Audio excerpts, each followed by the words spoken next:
You're listening to the Joyful Practice for Women Lawyers podcast, episode 153. Welcome to the Joyful Practice for Women Lawyers podcast. I'm your host, Paula Price, lawyer turned certified executive coach. This podcast was created to empower women lawyers just like you to create a life and practice you love. Join me every week for a break from the hustle so we can focus on you, what you truly want, and how you can create it. If you're over the overwhelm, done with putting out fires, and ready to redefine success on your own terms, you're in the right place. Ready for today's episode? Let's dive in. Do you ever find yourself feeling stuck? It's possible that you feel stuck right now. Maybe you feel stuck at work. You feel like you're in a job that no longer fits, and you're looking at your options and you don't know how to move forward. There's also other areas of your life where you may feel stuck. You may feel stuck with where you live.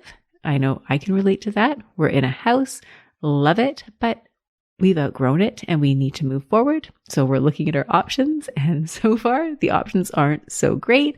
So I feel a little bit stuck. Maybe you feel stuck in other areas of your life. There might be relationships where you feel stuck. Maybe you've got health goals where you feel stuck. There are lots of places where we can feel stuck. And the reason we're going to dive into this topic today is that a number of the lawyers that I work with come to me because they feel stuck. And a couple of things that I wanted to highlight. Number one is the lawyers who reach out to me sometimes feel really badly about themselves because of how stuck they feel. And I've had a couple of lawyers reach out to me recently who are lawyers that I originally spoke to several years ago. They felt stuck then and they reached out. We did not end up working together, and they've circled back a few years later to say, that thing that I was working on a few years ago, things haven't really improved and now it's time to move in. And sometimes there can be a feeling of having wasted time, having not done something sooner when they should have. And I would like to challenge that today. I would like to invite us to take a different look at what stuck means and the process that's really involved. So that's one thing. And the other thing is I would love to offer you some tools so that if you are feeling stuck, whether it's at work or in some other area of your life, you have another way of looking at it and a way of getting unstuck. So that's what we're going to be talking about today. And I'm thrilled that you've joined me here today. Thank you for joining me. This is a really, really important topic, and I'm glad we can work through it together. So the problem of being stuck, and if you're stuck right now, this might really resonate with you, or if you've been stuck in the past and you think about that example, what can happen is you end up feeling stuck. And if we're looking at it from a career perspective, you might get stuck in a job that you don't like, but you feel like you don't know how to move forward. So you know that you don't want to be where you are, the way it is currently, but you don't know what to do. And other words you might use for that feeling of being stuck are plateau. Maybe you've hit a wall. You might feel stagnation. You might feel trapped. You might think of it as a dead end or even as hitting a ceiling. And what has happened is what was once working no longer works. So if you're in a job, for example, you may have felt really excited when you first started out. That might have been a couple of years ago. It might have been a decade ago. And at the beginning, you were excited. This was a great opportunity. You were thrilled about what you were going to be learning. You were going to meet new people, and you've been there. You've had some great times. And yet now some things have changed. And so you want to make a decision. You want to decide whether to stay perhaps and make some changes or leave, but you keep freezing up and you feel increasingly frustrated with yourself because you keep ruminating. Maybe you're complaining, you're talking to your partner, you're talking to your friends, you're complaining. It seems like you're complaining about the same things over and over again.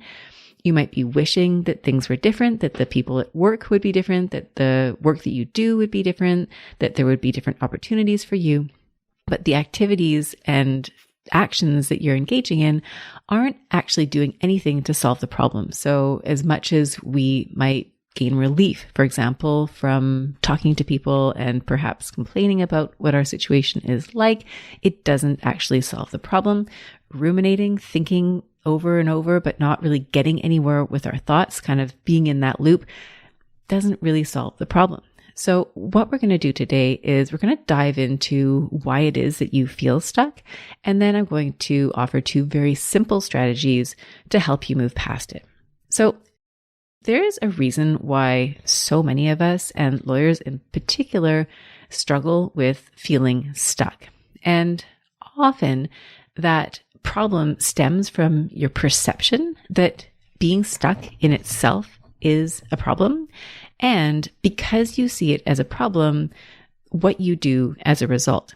So instead of seeing stuckness as something else, and I would offer that it is a sign of something else, you see it as a problem and then you treat it like one. And maybe that means that you think about it differently. Instead of seeing stuckness as maybe a sign of growth, that you've reached a certain level of proficiency or you've managed to exhaust all the opportunities where you have climbed the ladder and now there's not another rung ahead of you.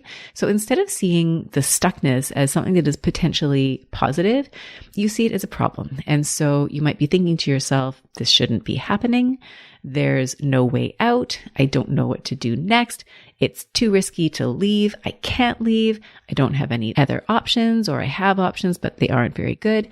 And you can ask yourself what it is that you're thinking, right? When you think of yourself as being stuck, what are the messages that you're telling yourself about your situation?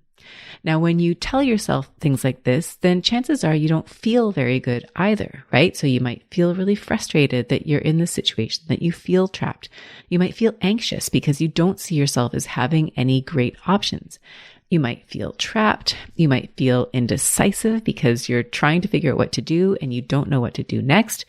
And you very likely feel scared that the decision that you make, if any, is going to result in something that is maybe worse than where you are now, scared about what it would be like to, let's say, give notice where you are and disappoint people. And so you worry about rocking the boat, you worry about what would happen.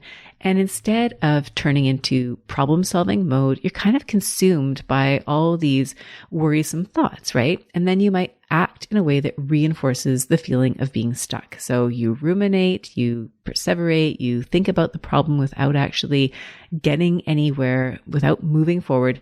You tolerate. So you stay in the position that you're in. You're unhappy. It's wearing on you. You do things, you go through the motions, but you can feel that your heart's not in it. And you might find yourself getting really resentful and frustrated.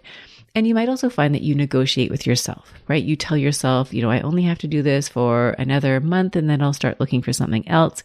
And then a month rolls by and you push it off another month for whatever reason, that a new file came in and you don't want to leave your client hanging. You decided that you want to go on a vacation and you don't want to interrupt the vacation time that you've booked off from work. You get to a month and maybe something happened and you feel like, you know what, it's not as bad as I thought it was. I can really be happy here. And so you ignore the problem. But this doesn't work because, number one, sometimes it will change, right? Sometimes you're in a situation where you feel stuck and some external factor will make things different, right? An opportunity frees up where you are currently, and maybe that's the right position for you and you're able to move into it fairly seamlessly. And so the problem, as you saw it, solves itself. Sometimes the problem is solved for you if you're in an organization and maybe the stuckness is a result of a poor fit. Sometimes the organization will make a decision, right? They'll see that this isn't really working out. And so they will let you go, which in some ways is really difficult because now you are no longer in that safe comfort zone, but you've also been put in a situation where you now are going to move forward. You are going to take those proactive steps to move ahead. So sometimes when you feel stuck, something will happen that can free you up to move forward. But as long as you stay in the stuck cycle, right? You're ruminating, you're tolerating, and you're negotiating. You're not dealing with the root cause of why you're feeling that way in the first place. And so as a result, you continue to feel stuck. And quite often you can feel stuck way longer than you need to. So what I'd like to offer to you today are a couple of solutions, ways that you can better manage being stuck, feeling stuck, and move yourself from feeling like you're stuck to feeling like you're moving forward, to feeling like you have more control in a situation, to feel at peace with what's to come, and to get to a point where you have a lot more ideas about how you're going to move forward. So there are really two solutions, and they respond to two problems as I see them. And the first problem is that what you need is a new way to define the problem. So if you're looking at stuck in itself as being a problem, then the solution is to redefine the way that we look at it.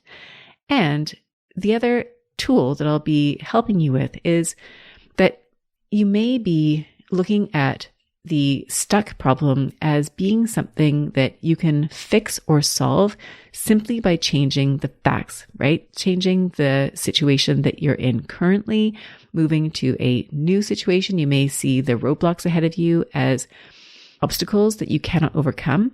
And what I'd invite you to think about is that you may be trying to solve what is actually an emotional problem by focusing on logic. And I'm going to go into each of these different solutions separately. So we're going to start with how you are defining the problem. And here's where I think we have a lot of leverage just in terms of the way that we think about being stuck. And what I'm going to invite you to consider is that instead of thinking of yourself as being stuck, think about this as Eigenzeit. Now, Eigenzeit, I hope I'm pronouncing this correctly, is a German word, the meaning of which is the time inherent to the process itself. I think it is one of the most fabulous words I've learned in the last few years. I read about it in Oliver Burkeman's book, 4,000 Weeks, and I love the concept. So what exactly is Eigenzeit? Well, you might think about this as the time it takes for something to occur in nature, naturally defined by what it is. So some examples are an avocado ripening, right? I think this is a great example. An avocado or some other fruit or vegetable, it will take time for it to grow and to ripen. And I like to think of avocados because when I buy them at the store, they're usually pretty rock solid. And I buy them knowing that in a few days' time, they are going to soften up, they're going to ripen, and they're going to become edible avocados. Other places where you might see Eigenzeit is the time it takes for an hour to elapse, right? That is a set amount of time. You can't speed up the clock. The sun will rise and set on a certain schedule. And granted, that schedule changes over the course of the year. But again, the time inherent in the process, right? The sun will take the time it needs. Other areas where you might see this is thinking about the time it takes a baby to gestate, right? When you become pregnant with a human being, we know that it takes about 9 months for that baby to fully form itself. And there's not a way for us to rush that process. It's the time inherent in the process itself. And you may have some influence in terms of how long that Eigenzeit takes, right? If you have an avocado, for example, you can take it home and you can put it in a paper bag in a nice, warm, dark spot, and your avocado might ripen a little bit more quickly than if you were to take the same avocado and put it in the refrigerator. It will take longer that way. It might not even ripen at all. You might think about time, right? And we can listen to a recording at something that's more than regular speed. So when I listen to podcasts, I often listen to it at 1.5 speed, depending on how fast the speaker is speaking. And so there are ways that we can accelerate events, but ultimately we're not really changing the time. And there are some areas where we just can't do anything about the time. We can't speed up, as far as I know, the time it takes for a human to evolve from fertilized egg into fully formed baby ready to be born into the world. And, when you think about time and let's say we're feeling stuck, this isn't necessarily a feeling that we particularly like. So you may feel an urge to rush it to get through it, but that doesn't necessarily work either. And if you think about baking a cake, And what happens when you do all the steps, you make the batter. If you were to put it in the oven at a temperature that is higher than what it needs, let's say you need to put it in at 350 for an hour and you decide, you know what, I want my cake in 15 minutes. I'm going to turn it all the way up to max and throw it in there. Well, in 15, 30 minutes, you'll have a cake that has a completely charred outside and is raw in the middle, which probably isn't what you want. And so we want to think about this in terms of your stuckness, right? And if you're stuck at work right now, there might be other areas, but here we're focusing on work. Then you might ask yourself what that means, right? If you're feeling stuck, what is the time that is inherent in the process? So again, going back to my clients who have reached out and said, I should have done this 2 years ago. What I'd like to offer is maybe not. Maybe the reason that you're doing it now and you didn't do it 2 years ago is because this is the time it takes for you to move forward. This is the Eigenzeit of your process. And what can help with this is to stop seeing stuckness, if we want to call it that, as a problem and instead look at it as part of the process. Now, think about it. If you were to say, okay, I'm feeling stuck right now and that is not a problem, what would be different for you? If instead of thinking about it as a problem, it was a gift, it was a process, what would you see differently? Well, here are some suggestions. You might feel at peace because you know that the situation that you are in will resolve. When I go to the store and I buy my hard, unripened avocado, I do it knowing that that avocado will eventually ripen. Now, granted, it doesn't always ripen into the best avocado. This does happen, but I know that it will ripen. And so for you, if you know that there's light at the end of the tunnel, that the feeling of stuckness that you have right now will come to an end, then that opens you up to possibilities. Instead of feeling frustrated and anxious, you might feel acceptance, you might feel confidence, you might feel faith, you might even feel curiosity. So let's say you knew that this feeling of stuckness that you're in right now is going to pass, then you might ask yourself, okay, what could I do with this time, right? Instead of telling yourself this shouldn't be happening and that you don't have options, you're actually going to free up your mental space to ask yourself some more productive questions. So you may ask yourself, what are you learning here? What is it about your current situation that is not working for you? What is it about your current situation that is working for you? And can you find a way to create more of that? What is it that has created this feeling of stuckness, right? When you focus in on feeling stuck, what is it? Is it that you don't feel like there's room for you to grow? Do you feel like you're not getting paid enough? Do you feel like the type of work that you're doing no longer aligns with what you want to do? Are you trapped at a certain level, right? Are you doing repetitive tasks and you want to move into the next level? Is it a lifestyle question? Do you feel like your pace of work is so great and you can't seem to get in control of it and it's having a negative effect on the rest of your life? I mean, there are so many ways that you may be feeling stuck. So I would invite you to identify what it is for you in particular that has you feeling stuck. Now, you might also ask yourself, what do you need to know in order to move forward? So what do you need to know? What is it? Is it learning about what you could do where you are now? Are there conversations that you might have that would be able to improve the situation?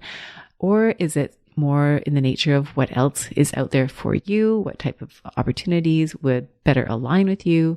And you might ask yourself what you can do to make it better where you are. So maybe you know that the decision that you are going to make is to leave, but you're not ready yet, right? The process itself has not yet unfolded. You need to have your Eigenzeit. Well, what does that mean then? How can you make it better where you are currently? And you might also ask yourself, what steps do you need to take to move on, right? What are some of the things that you need to put into place in order to move on? And I'd invite you here to think about this as not an either or proposition, but an and proposition. And I think back to a lawyer that I used to work with. He was a mentor. I really loved working with him. And we would have litigation files. And if you're in litigation, then you would be able to relate to this. Sometimes you're working on a file, a case, and it looks like it's going to settle, but you're not really sure if it's going to settle. And sometimes you'll be asked to put your pens down. Don't work on this. We think that we're going to resolve this. And sometimes not.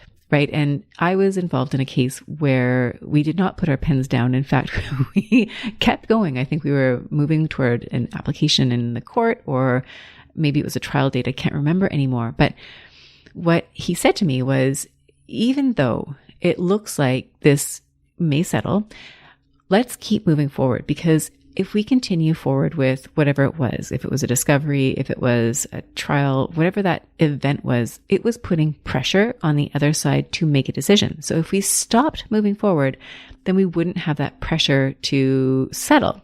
And so by moving forward on one path, we were actually increasing the likelihood of the other path going forward. We were increasing the chances of settlement at a sooner date because there was this timeline in place. So taking that same approach to what you might be dealing with is, if you're stuck, there may be a fork in the road. You may have two options. You may have more than two options. And what I'd invite you to consider is that if you're working hard at making where you are better, and you're working hard at finding what other opportunities are there for you, your progress is going to be forward. You're going to improve the situation you're in, and you're going to find other opportunities. And what you're doing is you're putting pressure, in a sense, on the process to help you reach a decision more quickly. You'll have more information and your situation will improve, right? Because you're making those changes where you are, and because what you're looking for, we hope and assume, is going to be something that will be better aligned with where it is that you want to go. So this is not an and or an either or. It's we can do these things in tandem.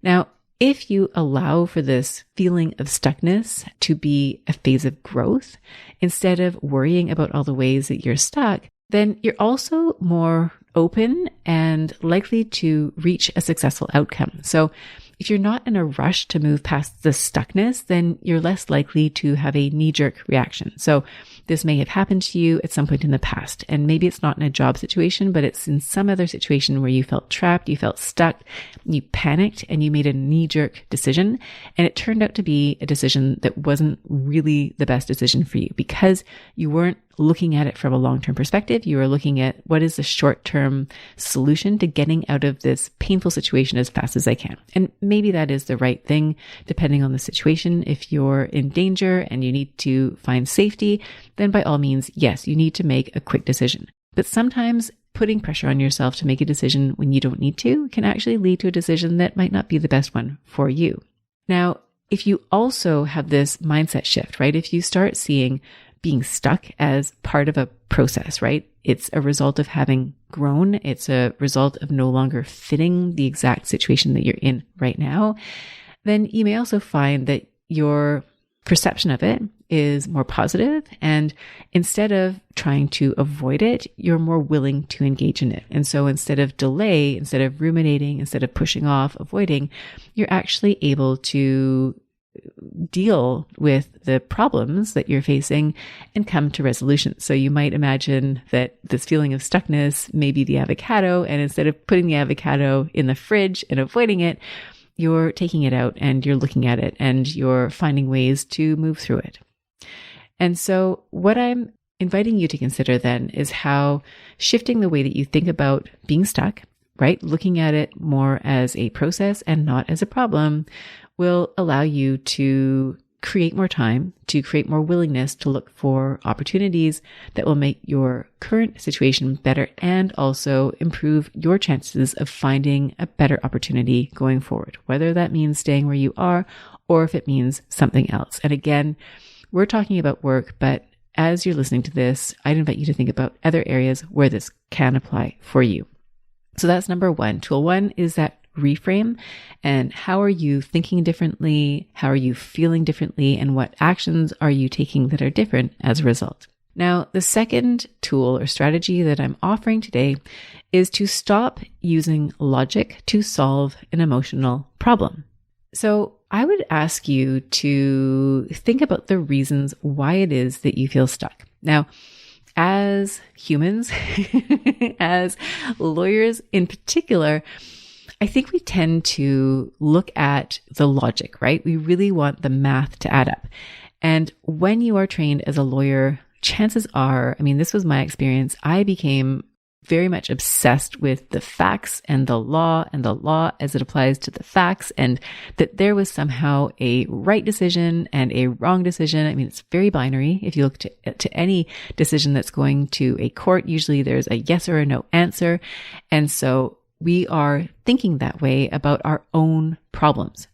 And so if we're looking at our problems and thinking, well, I need to solve this, I need to figure out the best solution, I need to look at the math and make a list and put all the pros and cons and then weigh the pros and cons, and that will help me make my decision.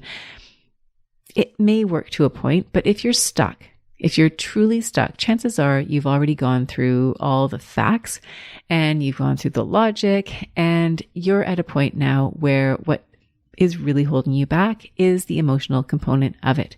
And we know that the facts and the logic, that it doesn't always work, right? I mean, we have many examples of that where your case will go to trial, and at the trial judge level, goes one way, and then the case is appealed and it goes another way and then another way. So even really, really smart people can have different views on what the right decision is. And even when it's in theory based on something that is the law, right? This should be an objective rule, and here's how it goes one way or the other.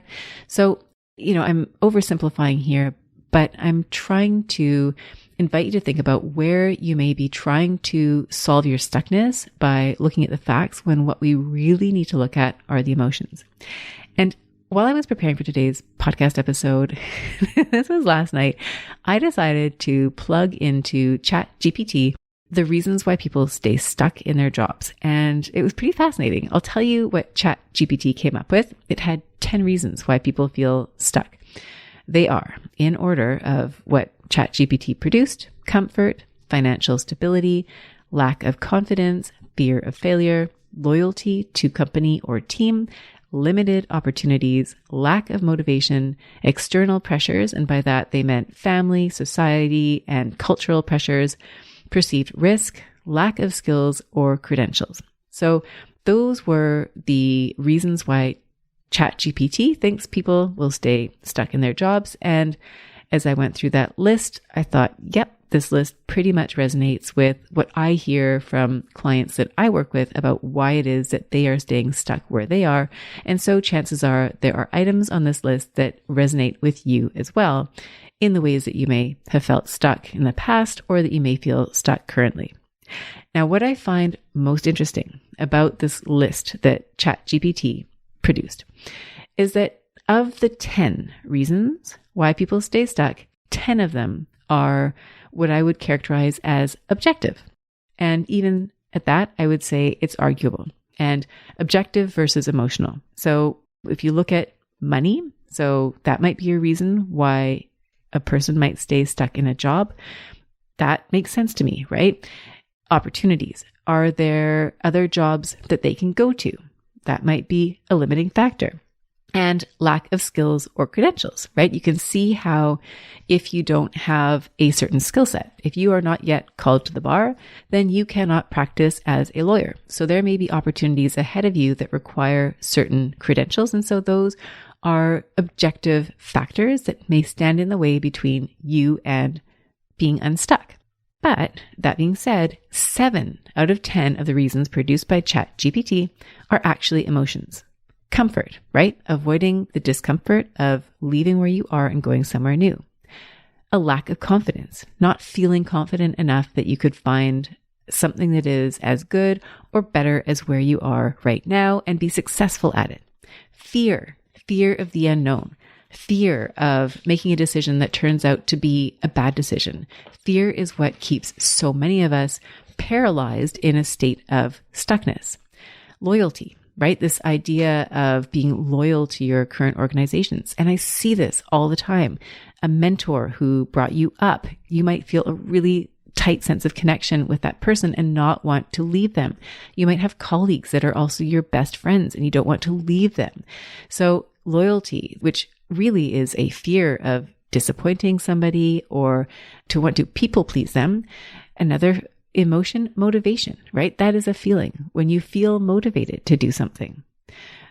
Another of the emotions was this idea of social pressure, which really boils down to discomfort, right? Are you willing to feel the discomfort of going against the grain when it comes to society or culture or your family?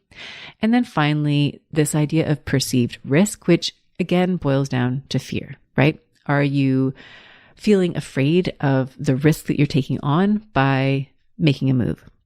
So again, going back to what we were talking about earlier, as lawyers, we're highly trained in analytical thinking, right? We see the facts, we see the law, and really there's a right or a wrong way to do things.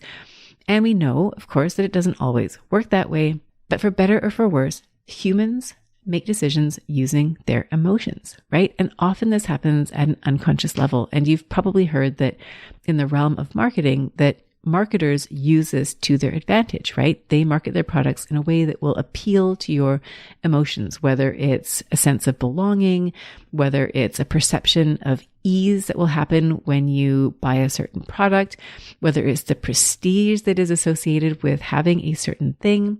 And even without marketers and products, we know how emotions can drive our decisions. So you might say yes to something based on a fear of missing out or a fear of disappointing somebody. You might do things for your child or a friend out of love, right? You love them so much that you're willing to make sacrifices. You're willing to do things that you otherwise wouldn't do.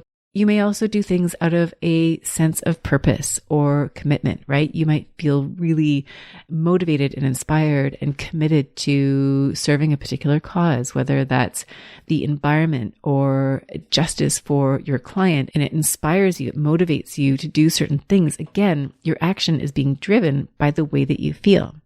And so when you are looking at a transition, for example, you're looking at where you feel stuck and you feel fear and you feel discomfort about making a change, then your emotions are there and they are trying to tell you something. So your instinct may be to turn to the math, right? It's comfortable, it's objective, you can look at the numbers, you can create a spreadsheet, and you'll be able to produce a correct decision. But the longer that you focus on the data, I would offer the longer you're ignoring your emotions and the longer you're making this process of Eigenzeit, right? So I get it. There are times where you really do need to do the math, right?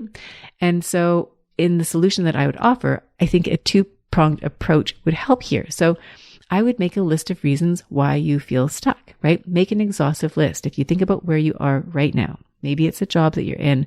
Why are you feeling stuck right now? What are the reasons? And maybe it's money. Maybe it's opportunities elsewhere. Maybe it's skills and credentials. So if we go through that list that ChatGPT offered, let's look at the math, right? If you look at money, for example, maybe you do need to build up a nest egg. Maybe you want to start your own firm and you know that initially it's going to cost you some money and you're not going to be generating a lot of money at the very beginning. So you want to save some money. Maybe you legitimately need a time frame of some number of months. Maybe it's even years before you can put enough money to the side and get your plan in place so that you can then make that transition. Maybe it's looking for higher paying jobs, right? If money is the obstacle and you want to increase the amount you're earning, then maybe it really is a matter of research and figuring out what else pays out there. Maybe you have a position right now where you're getting paid a lot of money and you want to trade off some of that money for more time. And so maybe you're looking at how you would do that. What do you need to do in terms of your lifestyle? What adjustments do you need to make? Can you afford to do that? So there are going to be items on your list where you need to do the math, and money, quite literally, you'll need to do the math.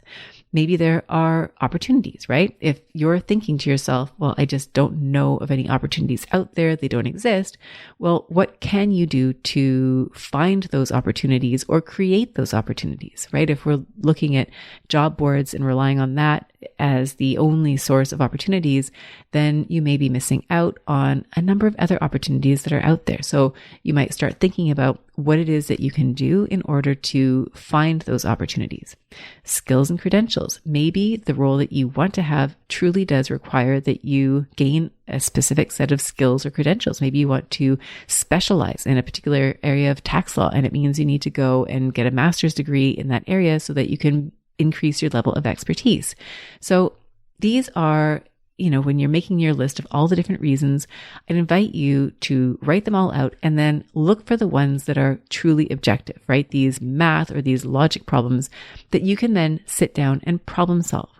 Then I'd also invite you to look at all the reasons that are not the math, right? That are the emotions. So tease out the emotions and figure out what they are.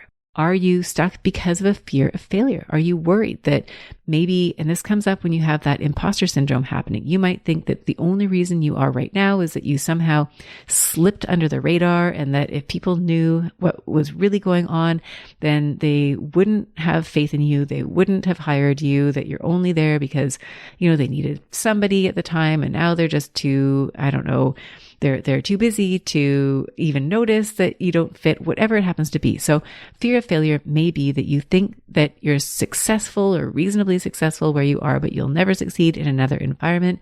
I'm here to tell you that that might just be an unfounded fear that is holding you back. In fact, if it is your fear, very likely it is an unfounded fear. Now, there might be other things like a need for permission. I know when I left practice of law, I felt somehow there was someone out there who could give me permission, somebody outside of myself. And so that might be something that's holding you back, right? You feel a need for permission.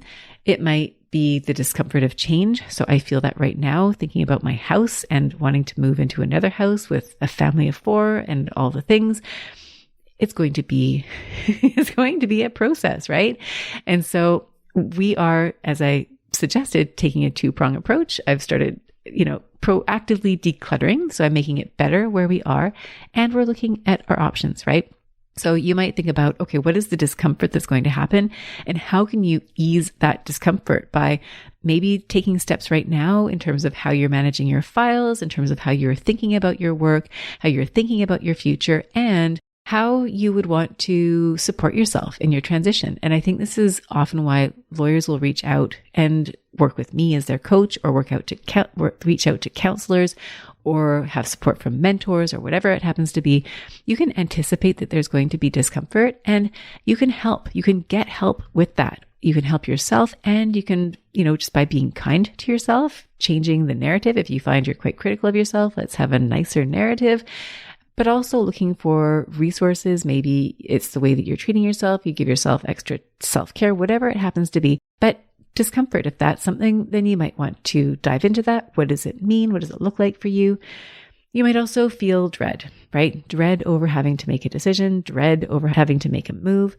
It might be indecision. So you might feel a great deal of confusion and indecision over what it is that you want to do next. Again, identifying these emotions are going to help you figure out what your next steps can be.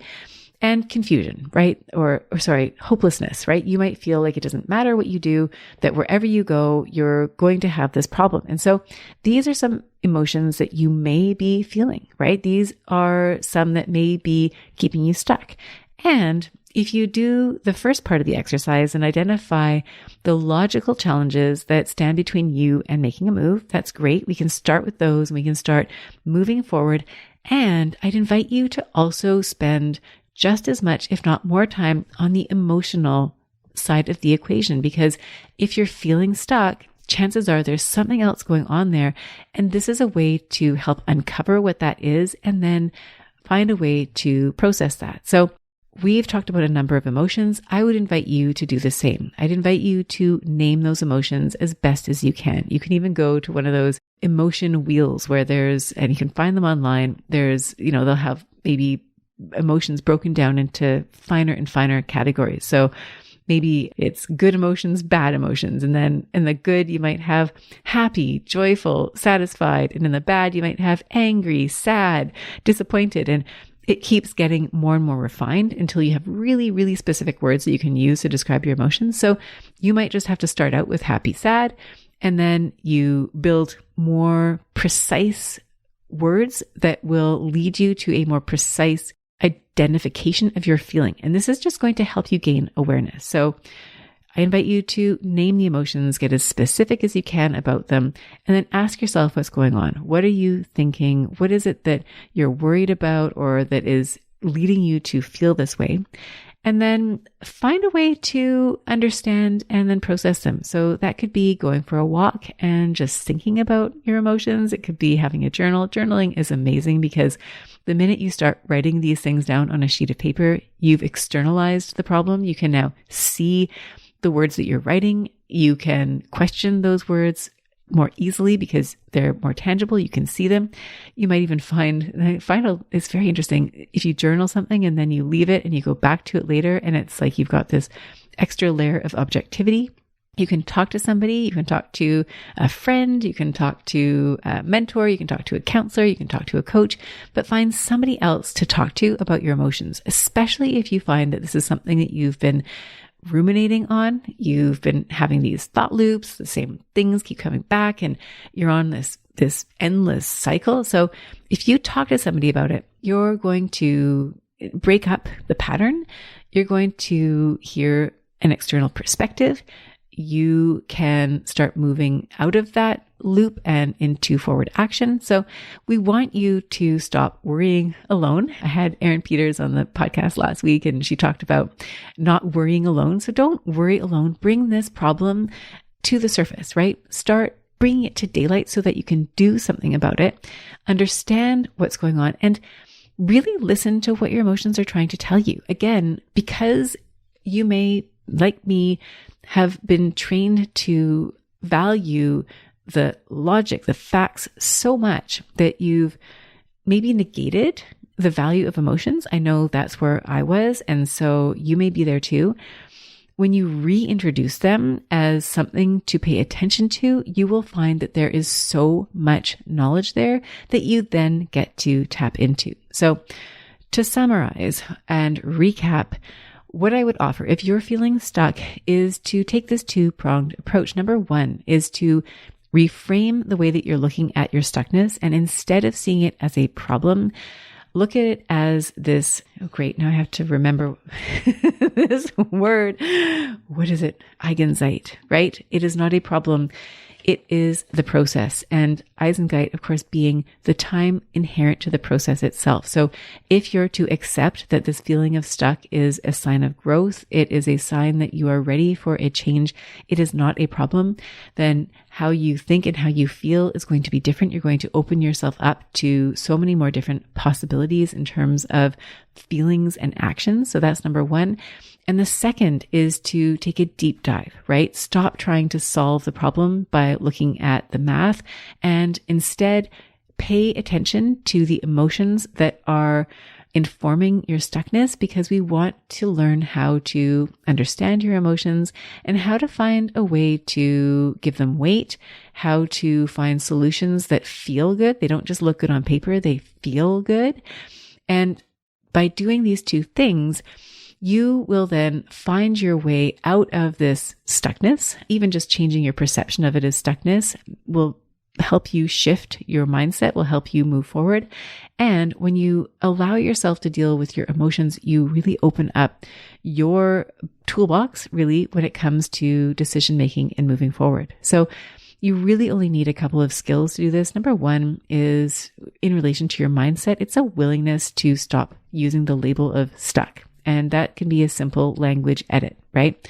You're no longer stuck. You're figuring it out. You're in the process. If you think about this as a movie, for example, you're in the part of the movie where the protagonist is having to make a decision and you're going to move forward. There's going to be that denouement. Everything is going to be just fine. So it's a willingness to start reframing the way that you're thinking about things. And the second skill is a willingness to invite your emotions to the decision-making process and give them a seat at the table. So if this is something that you have not been doing, it may feel weird, it might feel uncomfortable, and I think it's definitely worth it, especially if you find that it is holding you back. What you will create as a result is you'll feel less anxious about being stuck. If you don't perceive it as a problem, then the frustration, the anxiety, the worry basically evaporates. You will better understand the perceived problem and be able to come up with more creative potential solutions. So again, you might imagine when you're really frustrated with a situation and you're not thinking it through to its logical end, you have limited resources in terms of your capacity to access your creativity. So if you're able to look at this more as a puzzle to solve as opposed to a problem that's weighing you down, then you might find that you have greater access to ideas and possibilities that would work for you. You will find as you problem solve in this way that you will build your confidence and resilience as someone who can deal with feeling stuck. You will also find that you'll build a stronger relationship with yourself. You'll build a stronger emotional connection to yourself because now you're asking yourself those questions. You're not taking emotions and shutting the door and saying, listen, you're not allowed to come here and help me make this decision. Instead, you're looking at the full picture.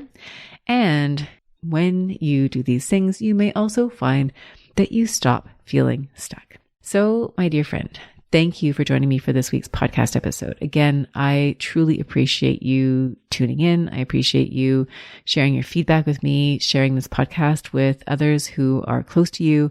If you know someone right now who has been ruminating, who has been stuck in a difficult situation where they have trouble seeing a way out, you might share this episode with them with an invitation to chat, right? I mean, or not, but maybe there's an invitation there to just say, listen, like, I'm here to help you. I'm here to support you. Let's find a way to work through this together. So I thank you all for tuning in. I look forward to reconnecting with you again next week. Wishing you all the best. Bye for now. If you enjoyed today's show and don't want to miss an episode, subscribe and follow the show wherever you listen to your podcasts. If you haven't already, please leave a rating and review. Your feedback will help me create a podcast that's tailored to your needs and goes straight to the heart of what matters to you. For instructions on how to subscribe, rate, and review the podcast, visit www.thejoyfulpractice.com/podcast launch. See you next time. Thank you for listening to this episode of the Joyful Practice for Women Lawyers podcast.